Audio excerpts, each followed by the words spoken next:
बाबा साहब को संविधान का निर्माता ना मानते हुए कहां किसने पोस्टर लगाए?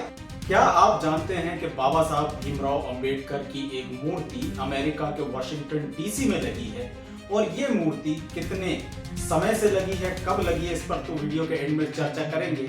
लेकिन ये बात मैं आपसे क्यों कह रहा हूं? मैं ये बात आपसे इसलिए कह रहा हूं कि ग्वालियर के हाई कोर्ट में बाबा साहब की एक मूर्ति लगाने की मांग की गई है और उसको लेकर के क्या क्या विवाद उत्पन्न हुए हैं और वो विवाद यहाँ तक पहुंच गया है कि बाबा साहब भीमराव अंबेडकर को अब संविधान का निर्माता कुछ लोग नहीं बता रहे। इनका कहना है कि BN राव ये संविधान के असली निर्माता थे और बाबा साहब भीमराव अंबेडकर संविधान के निर्माता नहीं है। ये जो दुष्प्रचार बाबा साहब के खिलाफ चलाया जा रहा है, इसको लेकर के आज चर्चा करेंगे और जानेंगे कि अगर सुप्रीम कोर्ट के अंदर बाबा साहब की मूर्ति लग सकती है तो वो मध्य प्रदेश जिसके अंदर बाबा साहब का जन्म हुआ, उस हाई कोर्ट में मध्य प्रदेश में बाबा साहब की मूर्ति क्यों नहीं लग सकती। और ये जानेंगे कि इस मामले में बीजेपी की चुप्पी क्यों है और कांग्रेस क्यों इस मामले का समर्थन देते हुए कि बाबा साहब की मूर्ति लगनी चाहिए। और जो BN राव हैं वो जरूर संविधान सभा जो बना रही थी उस संविधान को लेकर के वो सलाहकार थे, लेकिन बाबा साहब ही संविधान के निर्माता। इसको लेकर के एक अभियान चलाने जा रही है। वो अभियान कब से शुरू होगा,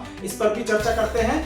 मध्य प्रदेश में आज विपक्षी कांग्रेस ने एक प्रेस वार्ता करते हुए, एक प्रेस कॉन्फ्रेंस करते हुए आरोप लगाया कि एक तरीके से, एक लगातार सिलसिलेवार तरीके से बाबा साहब को संविधान के लिए अपने दिए गए योगदान से डिस्क्रेडिट करने की कोशिश हो रही है। एक अभियान चलाया जा रहा है ऐसी मानसिकता के लोगों के द्वारा, ऐसे बाबा साहब विरोधियों के द्वारा, और ऐसे भाजपा के लोग भी इसमें शामिल हो सकते हैं जिनके द्वारा इस बात को पोषित किया जा रहा है कि बाबा साहब भीमराव अंबेडकर संविधान के असल निर्माता नहीं थे। वो ये कह रहे हैं कि BN राव ये संविधान के असल निर्माता थे और बाबा साहब अंबेडकर संविधान के असल निर्माता नहीं थे। सबसे पहले देखते हैं उस पोस्टर को जिस पोस्टर में ये जिक्र किया गया। ये पोस्टर देखिए, सोचिए, मध्य प्रदेश की डबल इंजन सरकार, जहां के मुख्यमंत्री मोहन यादव हैं, जहां के प्रधानमंत्री पूरे देश के नरेंद्र मोदी हैं, अगर उनके रहते ये पोस्टर लग गया है और इस पर कोई कार्रवाई नहीं हो रही है तो इससे पता चलता है कि भारतीय जनता पार्टी का रुख क्या है। ऐसे पोस्टर्स पे, ऐसा पोस्टर जिसमें बाबा साहब को विरोध करते हुए दिखाया गया है, BN राव को समर्थन करते हुए दिखाया गया है। इस पोस्टर में लिखा हुआ है, संविधान है कई बुद्धिजीवियों का विधान, फिर क्यों होता है एक व्यक्ति का गुणगान। मतलब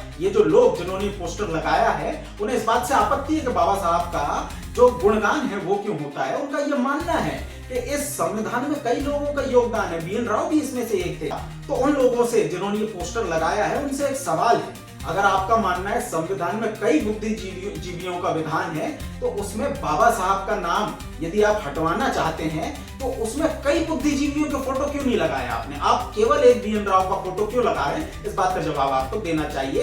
यह ग्वालियर का पोस्टर लगा हुआ है जिसको कि आज मध्य प्रदेश कांग्रेस ने जारी किया। दिग्विजय सिंह जी ने, जीतू पटवारी जी ने, उन्होंने इस पोस्टर को जारी किया और जनता से सवाल पूछा कि क्या इस तरीके के पोस्टर मध्य प्रदेश में लगने चाहिए। मध्य प्रदेश कांग्रेस के अध्यक्ष जीतू पटवारी ने जहां कहा कि बाबा साहब के खिलाफ ये जो षड्यंत्र चल रहे हैं इनको लेकर के मध्य प्रदेश कांग्रेस अभियान चलाने वाली, ये 23 जून से शुरू होगा। 23 जून से शुरू होने वाले एक अभियान में जाकर के लोगों को घर घर कांग्रेस के कार्यकर्ता बताएंगे कि बाबा साहब का संविधान में क्या योगदान था। 23 जून को पार्टी के कार्यकर्ता घर घर जाकर के लोगों से चर्चा करेंगे। 24 जून को इसको लेकर के संविधान को चर्चा होगी और एक सामूहिक भोज का आयोजन किया जाएगा और 25 तारीख को कांग्रेस के नेता ग्वालियर में एक दिन का उपवास रखेंगे ताकि जनता भी इस बात को देखे कि बाबा साहब के सम्मान में कौन है और बाबा साहब के विरोध में कौन है। वहीं मध्य प्रदेश के पूर्व मुख्यमंत्री और राज्यसभा सदस्य दिग्विजय सिंह जी ने कहा कि बाबा साहब अंबेडकर ने इस संविधान को लिखा है, बाबा साहब ही इस संविधान के रचयिता हैं। वो लोग जो इस तरीके के पोस्टर लगा रहे हैं और कह रहे हैं कि बाबा साहब संविधान के असल रचयिता नहीं है, वो गलत है। BN राव जरूर सलाहकार हुआ करते थे, लेकिन सलाहकार होना और संविधान का रचयिता होना दोनों में फर्क है। बाबा साहब अंबेडकर ही असल संविधान के रचयिता है। कांग्रेस पार्टी इस बात को मानती है और भाजपा बताया कि इस पर भाजपा का क्या कहना है। क्या भाजपा इस बात को नहीं मानती कि बाबा साहब संविधान के रचयिता थे? तो कांग्रेस पार्टी इस बात को लेकर के समर्थन करती है कि बाबा साहब की प्रतिमा जो कि वॉशिंगटन डीसी में लग चुकी है, जो कि सुप्रीम कोर्ट में लग चुकी है, वो मध्य प्रदेश के भी हाई कोर्ट में लगनी चाहिए। भाजपा बताए उसका क्या होगा। इसके साथ साथ ये भी हमारा मानना है कि बाबा साहब ही असल एक मात्र संविधान का रचयिता अगर किसी को कहा जा सकता है तो पूरी की पूरी कमेटी थी, लोगों का योगदान था, लेकिन असल रचयिता की जब बात आती है तो एकमात्र बाबा साहब अंबेडकर हैं जो इस संविधान के रचयिता हैं। कांग्रेस पार्टी इस बात को मानती है। भारतीय जनता पार्टी बताए कि वो संविधान का रचयिता किसको मानते हैं। और अब उस मूर्ति की बात जो बाबा साहब के सम्मान में वॉशिंगटन डीसी में लगी है, जानते हैं इस मूर्ति के बारे में। ये जो मूर्ति है इसे स्टैच्यू ऑफ इक्वलिटी का नाम दिया गया है। 14 अक्टूबर 2023 को इस मूर्ति का अनावरण वॉशिंगटन में भारत के संविधान निर्माता डॉक्टर भीमराव अंबेडकर के नाम पर हुआ। 19 फुट की इस मूर्ति का अनावरण उस दिन किया गया।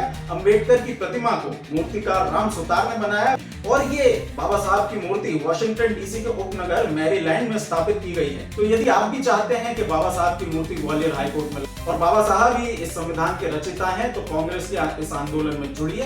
इसी तरीके के वीडियोस देखने के लिए इस चैनल को लाइक, शेयर और सब्सक्राइब करें। जय हिंद।